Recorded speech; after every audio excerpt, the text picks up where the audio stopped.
Franchement, aujourd'hui, on va un peu se mouiller, histoire de pimenter tout ça. Il y a notamment ce fameux duel RDC contre Jamaïque qui m'a bien fait rire. Si vous avez vu la vidéo, vous savez pourquoi. J'avais utilisé une expression un peu spéciale et les réactions des Congolais ont été incroyables. D'ailleurs, gros respect à vous, vous êtes de plus en plus nombreux ici, ça fait vraiment plaisir. J'ai même appris quelques expressions, notamment un abonné qui m'a sorti un truc du genre « On va les démolir version film bout ». J'avoue, j'ai bien rigolé. En tout cas, bonne chance à vous. Ce qui est encore plus drôle, c'est que cette vidéo a aussi attiré des Jamaïcains. Oui, j'ai reçu des commentaires de leur part. Franchement, ça fait plaisir de voir autant de diversité, c'est ça aussi la beauté du football. Et du coup, ça m'a donné envie de revenir sur ce sujet parce que j'ai encore quelques trucs à dire, même si je vous conseille clairement d'aller voir la première vidéo pour plus de détails. Rapidement, on est dans un contexte où plusieurs équipes se battent encore pour décrocher leur place en Coupe du Monde. Par exemple, Irak contre Bolivie ou encore RDC face à la Jamaïque. À chaque fois, une seule équipe passera. Et je le dis clairement, moi j'aimerais vraiment voir la RDC se qualifier. Plus il y a d'équipes africaines, mieux c'est. Honnêtement, leur parcours de qualification a été un vrai parcours du combattant. Entre des adversaires comme le Cameroun, le Nigeria ou encore le Sénégal en phase de groupe, c'était du très lourd. À un moment, tu dois te dire que le sort s'acharne. Mais là, on arrive à un moment clé, presque une libération possible. Et je pense sincèrement qu'ils peuvent y arriver. Je vous donnerai mes pronostics, mais ça s'annonce intéressant. En parallèle, d'autres affiches vont décider des qualifiés côté Europe. Bosnie contre Italie, Tchéquie face au Danemark, Kosovo contre Turquie ou encore Suède contre Pologne. 4 équipes sortiront du lot. J'ai vu pas mal d'avis, notamment sur l'Italie. Certains pensent qu'ils peuvent craquer. Je reviendrai là-dessus aussi. Ces derniers jours, j'ai suivi pas mal de matchs, en direct ou en résumé. Il y avait du lourd. Suisse contre Allemagne complètement fou, l'Espagne toujours solide, Maroc face à l'Équateur dans un match crucial, sans oublier l'Algérie qui a largement dominé le Guatemala. Angleterre-Uruguay aussi, un match assez tendu en fin de rencontre. Et côté Afrique, l'Égypte a impressionné contre l'Arabie Saoudite. On en reparlera, c'est sûr. Je prépare d'ailleurs une vidéo complète avec les favoris, les outsiders et quelques équipes surprises à suivre. Comme toujours, on parlera aussi des sélections africaines. Si vous aimez ce type de contenu, n'hésitez pas à rejoindre la chaîne. Petit fun fact, je me suis déjà levé à 4 heures du matin pour regarder un match de qualification, puis enchaîner avec un débrief juste après. Oui, c'est sérieux. Tout ça pour que la communauté puisse mieux comprendre les enjeux de certaines équipes moins médiatisées. En tout cas, merci énormément pour votre soutien sur tous ces derniers temps. Même ceux qui ne commentent pas, je vous vois. Et pour ceux qui viennent d'arriver, soyez les bienvenus. On va vivre des moments forts avec cette Coupe du Monde, surtout avec des nations comme Haïti, Curaçao ou peut-être la RDC qui n'a pas connu ça depuis des décennies. Franchement, ce serait énorme.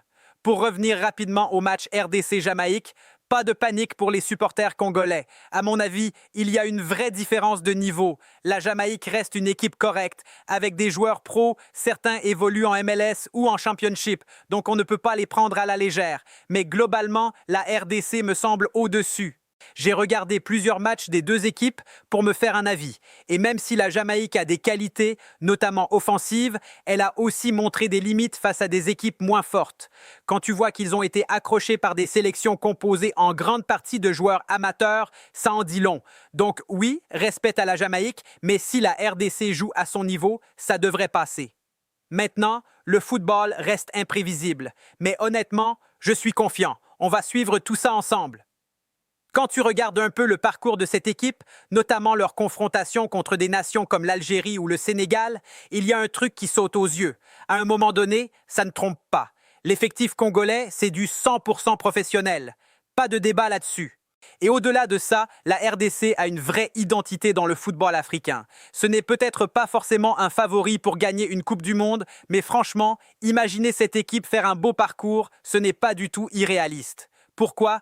Parce que leur force principale, c'est leur solidité. On l'a bien vu notamment lors de ce match contre l'Algérie, une première période assez fermée, très tactique. La RDC, ce n'est pas une équipe qui cherche à dominer avec le ballon ou à imposer un gros jeu offensif. Au contraire, elle joue en bloc compact, très disciplinée et exploite les contres ou les coups de pied arrêtés. Et c'est exactement comme ça qu'elle a obtenu beaucoup de résultats. Il ne faut pas oublier non plus qu'ils ont terminé tout près du Sénégal en phase de groupe et qu'ils ont réussi à battre des équipes comme le Cameroun ou le Nigeria.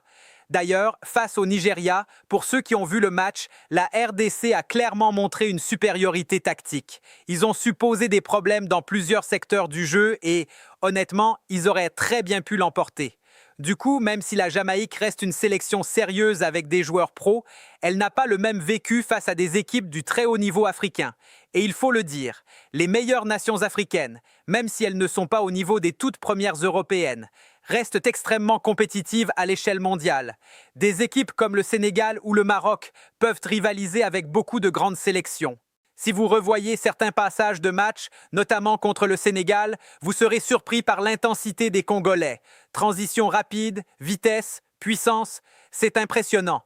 Ils ont de vraies qualités athlétiques. Après, il y a aussi des points à améliorer, notamment l'efficacité devant le but ou une certaine dépendance à certains joueurs offensifs. Mais défensivement, c'est du très solide, avec une charnière centrale vraiment performante, parmi les meilleurs du continent. Au final, mon avis reste le même.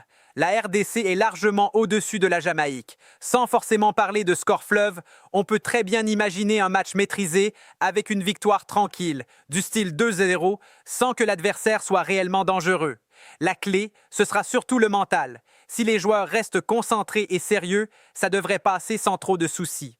Pour moi, oui, la RDC a de grandes chances d'aller à la Coupe du Monde et ce serait une très belle histoire. Et si on se projette un peu dans un groupe avec des équipes comme la Colombie, le Portugal ou encore l'Ouzbékistan, il y aurait clairement quelque chose à jouer. Ce ne serait pas simple, bien sûr, mais avec leur style de jeu très compact et efficace en contre, ils peuvent surprendre. Honnêtement, les voir terminer à une bonne place dans un groupe comme ça, ce n'est pas du tout impossible. On aura le temps d'en reparler, mais il y a un vrai potentiel. Ensuite, du côté de l'Europe, il y a aussi pas mal de matchs intéressants à analyser. Certains résultats étaient prévisibles, d'autres un peu moins. Par exemple, la Pologne a su répondre présente malgré une campagne compliquée, avec notamment un Lewandowski décisif. À l'inverse, certaines équipes comme l'Albanie peuvent nourrir des regrets malgré de bonnes performances. Et il y a aussi des surprises, comme certaines nations qui profitent de jouer à domicile, ce qui fait souvent une grosse différence dans ce genre de confrontation. Bref, tout reste ouvert et je vais vous donner mes pronostics sur ces affiches, mais une chose est sûre, entre les barrages africains et européens, on va vivre des moments très intenses. Franchement, la deuxième mi-temps était complètement folle. Il y a eu énormément d'occasions des deux côtés, avec notamment un but incroyable signé James en début de période. Un vrai bijou.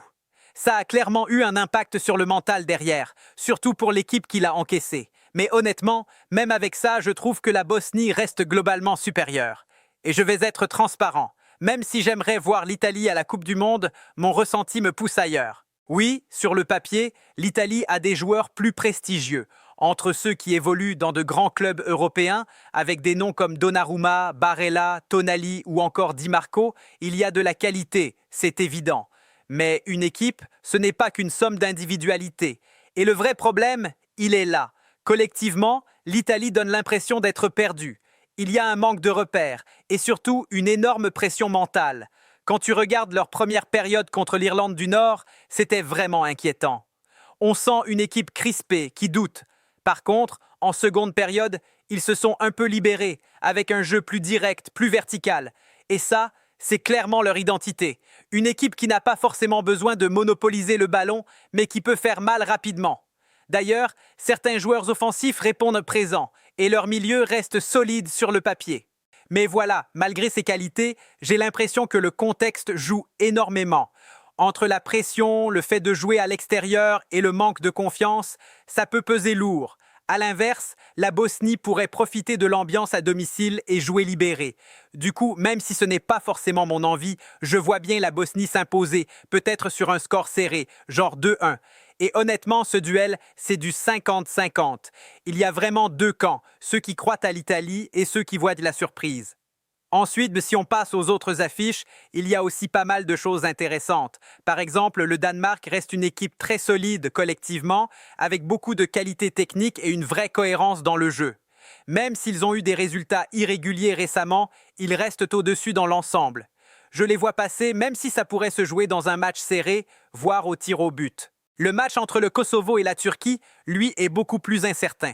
Sur le papier, la Turquie est meilleure, avec plus de talent et d'expérience. Mais attention, le Kosovo est en pleine dynamique positive. Ils sont solides, efficaces et capables de créer la surprise. Ça pourrait être le match piège par excellence. Malgré tout, je donnerai un léger avantage à la Turquie, peut-être une courte victoire. Concernant Suède-Pologne, là aussi c'est très ouvert. La Suède a montré de belles choses offensivement, mais elle reste irrégulière. La Pologne, elle, n'est pas flamboyante, mais elle a de l'expérience et des joueurs capables de faire la différence dans les moments clés. Je sens un match fermé, peut-être un nul qui se décide au tir au but, avec un léger avantage pour les Polonais. Enfin, pour Irak-Bolivie, je pense que l'Irak a une meilleure structure collective. Ce n'est pas une équipe exceptionnelle, mais elle est plus organisée. La Bolivie, elle, montre trop de lacunes défensives. Elle encaisse beaucoup trop de buts, et ça risque de lui coûter cher. Je vois donc une victoire de l'Irak, peut-être 1-0 dans un match fermé. Voilà un peu mon ressenti global. Maintenant, comme toujours dans le football, tout peut basculer. Mais une chose est sûre, ces matchs vont être tendus, intenses et riches en émotions.